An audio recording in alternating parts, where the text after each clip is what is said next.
Welcome to today's edition of the show podcast. After filing an S-1 with the Securities and Exchange Commission (SEC) last month, software-as-a-service SaaS company Olos, which creates digital ordering and delivery solutions for restaurants, announced the launch of its roadshow for an initial public offering IPO on Monday, March 8. The announcement stated that the 18 million shares of the company's class of common stock would be valued in the range of $16 to $18 per share.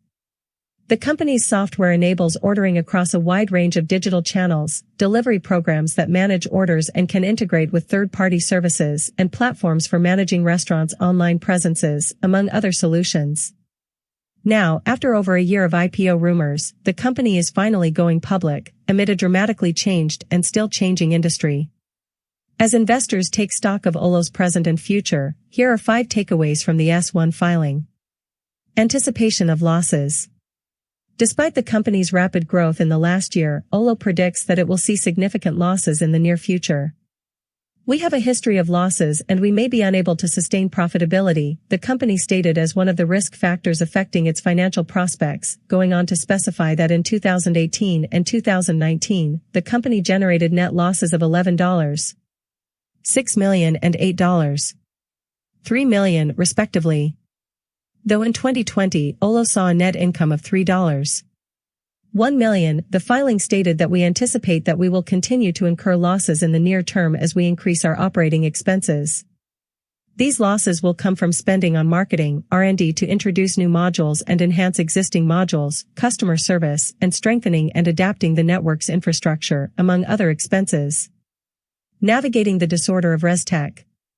In describing the key complexities that hinder restaurants' digital transformation progress, which can serve as both challenges and opportunities for a solution provider like Olos, the company pointed out that many restaurants' systems are built on an outdated tangle of technologies. Restaurant brands historically have not standardized the type of technology platforms that must be deployed across their locations, the filing states. For example, in our survey, 70% of respondents indicated they use 2 to 4 different technology providers to collect orders across various channels. Many restaurants use multiple platforms even within one location, and much of this technology is difficult to integrate with more up-to-date software. The filing added that legacy restaurant systems were not built for modern, cloud-based environments. Furthermore, brands are unable to access their consumer data, as it resides in different systems and databases that cannot communicate with each other. The growth of digital ordering.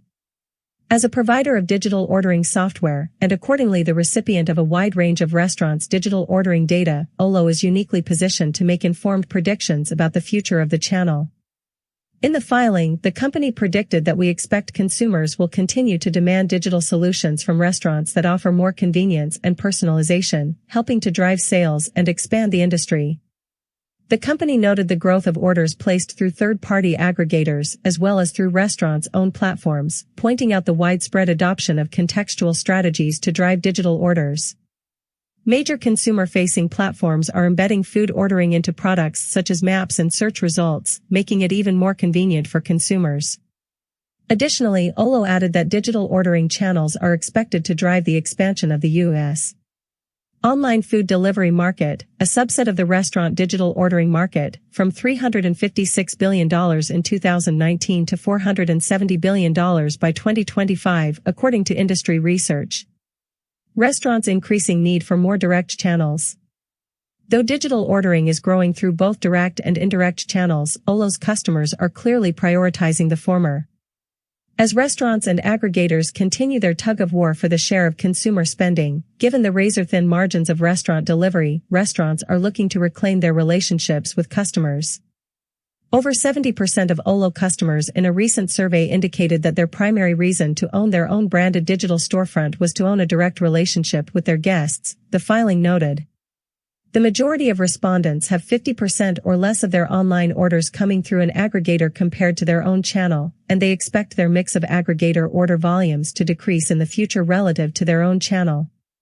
The filing noted that from both restaurants' and consumers' points of view, own restaurant ordering channels are preferable, with the former preferring to have full access to customer data and the latter seeking a more direct interaction with the brand. As Olo pointed out, according to a recent survey by the National Restaurant Association, 64% of adults prefer to order directly through the restaurant for delivery, compared to only 18% who prefer to order through a third-party service for delivery. Olo's post-pandemic future. As the pandemic severely limited indoor dining opportunities and created an increased desire for low-contact dining options, restaurants sought to expand their off-premise capabilities. Accordingly, Olo's revenue rose sharply in 2020. Per the filing, the year-over-year increase was 55.2% in Q1, 100. 2% in Q2, 94. 2% in Q3 and 117. 6% in Q4. This was largely due to the company's reprioritization to address the most important solutions for our customers, including enhancements to our curbside pickup functionality. New features also included building in QR codes and offering kiosk ordering solutions.